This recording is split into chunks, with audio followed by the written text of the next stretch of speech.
Hello दोस्तों, आप सभी का श्री श्री कृष्ण इंस्टीट्यूट में स्वागत है। पुनः एक बार करेंट अफेयर्स लेकर उपस्थित है और आज है 15 जनवरी 2021। तो आइए देखते हैं 15 जनवरी 2021 से कुछ महत्वपूर्ण करेंट अफेयर्स। पहला प्रश्न है कि किस राज्य सरकार ने पक्षियों के लिए आपको करुणा अभियान 2021 की शुरुआत किया है। तो करुणा अभियान शुरू किया गया है पक्षियों के लिए, खासकर बीमार पक्षी जो होती है उसके इलाज के लेके करुणा अभियान शुरू किया गया है गुजरात सरकार के द्वारा।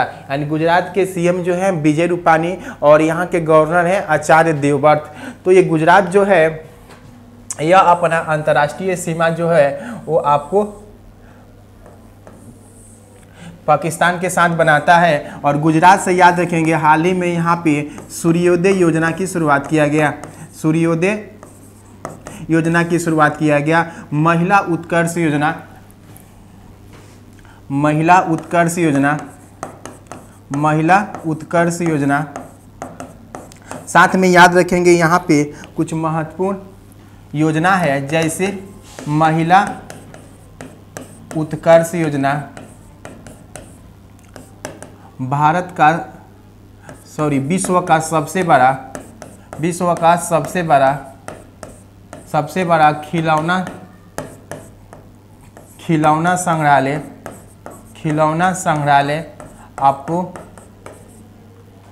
संग्रहालय बनाया गया है गांधीनगर में। यानी विश्व का सबसे बड़ा खिलौना संग्रहालय कहाँ बनाया गया है? गांधीनगर बनाया गया है, गुजरात की राजधानी में। और साथ ही याद रखेंगे मुख्यमंत्री किसान सहाय योजना, मुख्यमंत्री किसान सहाय योजना यहाँ पर हाल ही में शुरू किया गया था। और भारत का पहला लिथियम रिफाइनरी केंद्र जो स्थापित किया गया है गुजरात में स्थापित किया गया है। तो आइए देखते हैं अगला प्रश्न।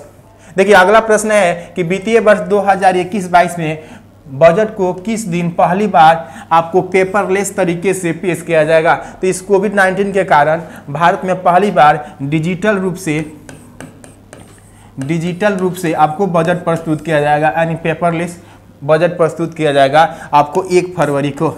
और बजट जो प्रस्तुत करते हैं वो वित्त मंत्री करते हैं। कौन करते हैं? वित्त मंत्री करते हैं। और वित्त मंत्री वर्तमान में कौन है? निर्मला सीतारमण है। बजट शब्द की चर्चा हमारे संविधान में नहीं किया गया, इसके स्थान पर वार्षिक वित्तीय विवरण की चर्चा किया गया। यानी वार्षिक वित्तीय विवरण की चर्चा किया गया है अनुच्छेद 112 में किया गया।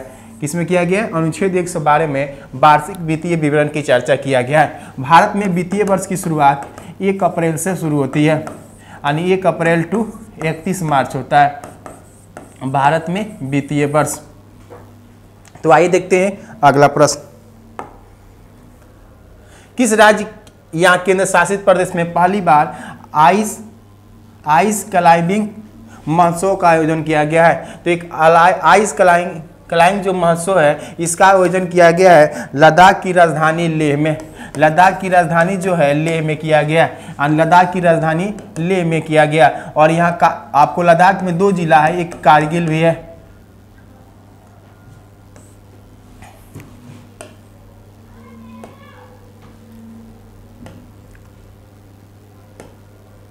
लेह के कारगिल जो है, कारगिल जिला जो है यहीं पर आपको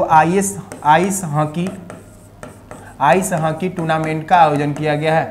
आइस हॉकी टूर्नामेंट जो है खेलो इंडिया कार्यक्रम के तहत यहीं पर आयोजन किया गया है। लद्दाख जो है एक केंद्र शासित प्रदेश है जिसका गठन आपको 31 अक्टूबर 2019 को किया गया। जम्मू कश्मीर से एक अलग बनाया गया। और जम्मू कश्मीर से याद रखेंगे गुलबर्ग में यहीं पर आपको खेलो इंडिया कार्यक्रम के तहत आपको शीतकालीन खेलों का आयोजन किया जाएगा। गुलबर्ग में फरवरी मंथ में होगा। तो इसको याद रखेंगे। आंसर क्या हो गया? लद्दाख। मणिपुर से याद रखेंगे यहीं पर चेरी ब्लॉसम महोत्सव का आयोजन अभी हाल ही में कहाँ किया गया था? मणिपुर में किया गया था।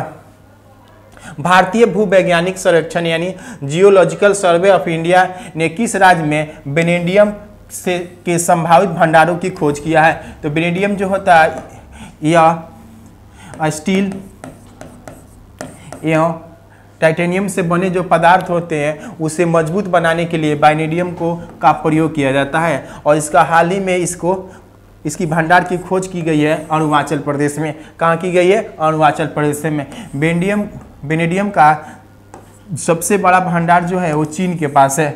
किसके पास है? चीन के पास है। उसके बाद दक्षिणी अफ्रीका के पास है। उसके बाद रूस के पास। यानी वेनेडियम सर्वाधिक किसके पास है? चीन के पास है। उसके बाद दक्षिण अफ्रीका और रूस के पास। और याद रखेंगे भारतीय भूवैज्ञानिक संरक्षण का हेडक्वार्टर जो है कलकत्ता में है। और अरुणाचल प्रदेश से याद रखेंगे भारत में सबसे न्यूनतम घनत्व वाला राज्य जो है वो अरुणाचल प्रदेश है, जिसका घनत्व मात्र 17 प्रति वर्ग किलोमीटर इसका घनत्व है। अगला प्रश्न है कि अयोध्या को आध्यात्मिक पर्यटन केंद्र बनाने के लिए अयोध्या नगर निगम ने किसके साथ समझौता किया है? तो ये समझौता किया है आपको IIM इंदौर यानी इंडियन इंस्टीट्यूट मैनेजमेंट इंदौर जो है उसके साथ ये समझौता किया है, क्योंकि इंदौर जो है वो भारत का सबसे स्वच्छ शहर है। भारत का क्या है? सबसे स्वच्छ शहर है इंदौर, और इसी से ये समझौता किया। इंदौर से याद रखेंगे, इंदौर जो मध्य प्रदेश का जो इंदौर है, यहीं पर प्लास्टिक प्रीमियर लीग का आयोजन किया गया था, खासकर कचरा को लेकर आयोजन किया गया था। और अयोध्या एयरपोर्ट है जिसका नाम रखा गया है मर्यादा पुरुषोत्तम श्री राम एयरपोर्ट। तो आइए देखते हैं अगला प्रश्न। किसने डॉइश बैंक पर नियमों के उल्लंघन के लिए 2 करोड़ रुपया का जुर्माना लगाया है? तो डॉइश बैंक जो है ये जर्मनी का बैंक है, ये जर्मनी का बैंक है। इस पर 2 करोड़ का जुर्माना लगाया गया है RBI के द्वारा। यानी रिजर्व बैंक ऑफ इंडिया है जो भारत का केंद्रीय बैंक है, यानी बैंकों के बैंक के रूप में ये काम करता है, इसके द्वारा लगाया गया है। RBI की स्थापना 1934 एक्ट के द्वारा किया गया था। 1 अप्रैल 1935 ईस्वी में इसका किया गया था RBI की स्थापना, और इसकी राष्ट्रीयकरण 1949 ईस्वी में किया गया था। यानी 1 जनवरी 1949 ईस्वी में इसका राष्ट्रीयकरण किया गया था। RBI के प्रथम गवर्नर ओ स्वर्ण स्मिथ थे, और प्रथम भारतीय गवर्नर CD देशमुख थे, और वर्तमान गवर्नर जो हैं वो शक्तिकांत दास हैं। SBI से याद रखेंगे, स्टेट बैंक ऑफ इंडिया जो है वो भारत सार्वजनिक क्षेत्र का सबसे बड़ा बैंक है, और वर्तमान इसके चेयरमैन जो हैं वो दिनेश कुमार खारा हैं। एशियाई विकास बैंक की स्थापना 1966 ईस्वी में हुआ था, और इसका हेडक्वार्टर मनीला है, और इसका उपाध्यक्ष जो हैं एक भारतीय हैं जिनका नाम है अशोक लावासा।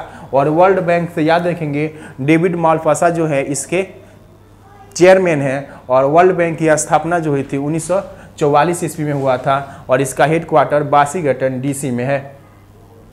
हाल ही में अमित शाह ने किस क्षेत्र के लिए सिंगल विंडो क्लियरेंस सिस्टम को लॉन्च किया है? खासकर एक कोयला के खानों के लिए अमित शाह जो भारत के गृह मंत्री है उनके द्वारा इसे लॉन्च किया गया।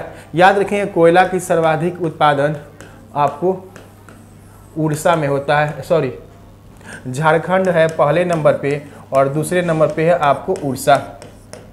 और पूरे विश्व में सर्वाधिक कोयले का उत्पादन जो होता है वो चीन में होता है, और कोयला का सर्वाधिक भंडार किसके पास है? तो यूनाइटेड स्टेट ऑफ अमेरिका यानी USA के पास है। अगला प्रश्न है, सिरवानी पहाड़ी को तितली सुपर हॉट स्पॉट के रूप में चिन्हित किया गया। यानी हॉट स्पॉट कहने का मतलब वहाँ तितलियों की संख्या ज़्यादा है, और ये घोषित किया गया सिरवानी पहाड़ी को। तो सिरवानी पहाड़ी जो है वो कोयम्बटूर में है, ये कोयम्बटूर में है, और कोयम्बटूर जो है वो तमिलनाडु में है। कोयम्बटूर कहाँ है? तमिलनाडु में। कोयम्बटूर से याद रखेंगे इसे दक्षिण भारत का मैनचेस्टर कहा जाता है, दक्षिण भारत का मैनचेस्टर कहा जाता है, यानी दक्षिण भारत का मैनचेस्टर कहा जाता है कोयम्बटूर के। तमिलनाडु से याद रखेंगे चेन्नई, आपको चेन्नई बंदरगाह है, यहीं पर आपको सागर अन्वेषका का हाल ही में उद्घाटन किए। सागर अन्वेषका खासकर तटीय इलाका जो है उसके अनुसंधान के लिए सागर अन्वेषका का उद्घाटन किए थे डॉक्टर हर्षवर्धन जो स्वास्थ्य मंत्री हैं भारत के। तो आइए इसको देखते हैं। ये है आपको तमिलनाडु, और तमिलनाडु के ही आपको चेन्नई बंदरगाह है, वहीं पर ये आपको सागर अन्वेषका का उद्घाटन किया गया। और चेन्नई बंदरगाह के पास ही बिगरह पोत है, क्या है? बिगरह पोत है खासकर यहीं पर। तमिलनाडु से याद रखेंगे, तमिलनाडु सरकार के द्वारा हाल ही में अपने स्कूली शिक्षा के लिए आपको 2 GB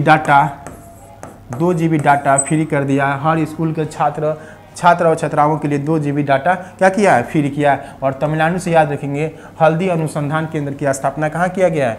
तमिलनाडु में किया गया है। अगला प्रश्न है कि मेरा गांव मेरा अभियान किस राज्य में शुरू किया गया है? तो यह शुरू किया गया है गोवा सरकार के द्वारा। यानी प्रमोद सावंत जो है यहाँ के सीएम है और यहाँ के गवर्नर भगत सिंह कोश्यारी हैं। गोवा से याद रखेंगे ये क्षेत्रफल की दृष्टि से भारत का सबसे छोटा राज्य है। यहीं पर याद रखेंगे हर घर जल पहुँचाने वाला ये देश का पहला राज्य जो है वो गोवा है। हर घर जल पहुँचाने वाला देश का पहला राज्य है। तो आइए देखते हैं, रिवीजन करते हैं जो पीछे करंट अफेयर्स हो चुका था। पहला प्रश्न है कि ढाका मैराथन में किस राज्य के जिग्मेट डोलमा ने चौथा स्थान प्राप्त किया है? तो ये जिग्मा डोलमा जो है वो लद्दाख के रहने वाली हैं। कहाँ के? लद्दाख की रहने वाली है। ढाका मैराथन की जो शुरुआत होती है आपको शेख मुजीबुर रहमान जो हैं, जो बांग्लादेश के जनक कहा जाते हैं, यानी उन्हें बंग बंधु के नाम से जानते हैं, उनको पाकिस्तान गिरफ्तार कर लिया था जब 1972 ईस्वी में उन्हें रिहा किया। उसके बाद ही ये ढाका मैराथन का आयोजन हर साल किया जाता है। अगला प्रश्न है कि किस राज्य में चेरी ब्लॉसम माओ महोत्सव का आयोजन किया गया? तो यह एक प्रकार के फूल है और इसका महोत्सव का आयोजन किया गया मणिपुर में इसका आयोजन किया गया। अगला प्रश्न है कि 11 जनवरी 2021 को लाल बहादुर शास्त्री जी की कौन सी पुण्यतिथि मनाई गई? तो ये 55वीं पुण्यतिथि मनाई गई क्योंकि 11 जनवरी 1966 ईस्वी को आपको ताशकंद में इनकी मृत्यु हो गई थी। ताशकंद जो है उज्बेकिस्तान की राजधानी है, वहीं पर भारत और पाकिस्तान के बीच समझौता हुआ था जिसे ताशकंद समझौता कहते हैं। यहीं पर इनकी क्या हो गई? मृत्यु हो गई। तो ये इनकी 55वीं पुण्यतिथि आपको 11 जनवरी को मनाई गई और इनकी प्रमुख नारा थे जय जवान जय किसान। किस देश के स्पेस एजेंसी ने नासा ने 17 जनवरी 2021 को दुनिया का सबसे शक्तिशाली रॉकेट स्पेस लॉन्च करेगा? तो अमेरिका की नासा जो है स्पेस एजेंसी जो है उसी के द्वारा ये लॉन्च किया जाएगा। उसका हेडक्वार्टर जो है वो वाशिंगटन डीसी है इसका हेडक्वार्टर। अमेरिका से याद रखेंगे, अमेरिका के नवनिर्वाचित राष्ट्रपति जो बाइडेन जो होंगे वो देश के 46वें राष्ट्रपति होंगे। किस देश की नौसेना ने सबसे बड़ा तटीय रक्षा सिविजल 21 शुरू किया है? तो ये भारत सरकार के द्वारा शुरू किया है। खासकर अपने तटीय इलाका को सुरक्षा को लेकर ये शुरू किया गया। प्रत्येक 2 साल पर ये किया जाता है। भारत की जो तटीय राज्य की संख्या जो 9 है और इसका जो एरिया है वो 75-16 किलोमीटर है, यानी बहुत लंबा। लगभग इसकी तटीय क्षेत्र जो है इसकी सुरक्षा को लेकर प्रति वर्ष आयोजन किया जाता है। तटीय राज्यों में याद रखेंगे गुजरात है, आपको महाराष्ट्र, गोवा, कर्नाटक, केरल, तमिलनाडु, आंध्र प्रदेश, उड़ीसा और पश्चिम बंगाल। भारत के कुल 9 तटीय राज्य है जो पश्चिम घाट की ओर 5 और पूर्वी घाट की ओर 4 है। इसी को सुरक्षा को लेकर इसका आयोजन किया जाता है। अगला प्रश्न है कि पब्लिक हेल्थ टेस्टिंग सुपर पुरस्कार 2020 से किससे सम्मानित किया गया है? तो ये दिया गया है आपको डॉक्टर विकास गुप्ता को ये पुरस्कार दिया गया है।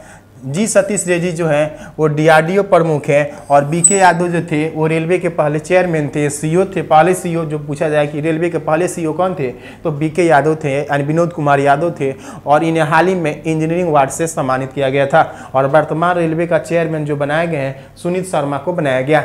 उड़ान योजना के तहत कर्नाटक के किस शहर में पहली हवाई उड़ान सेवा की शुरुआत किया गया है? तो कुलबर्गी जो है सोने के लिए प्रसिद्ध है कर्नाटक का, यहीं पर शुरू किया गया है।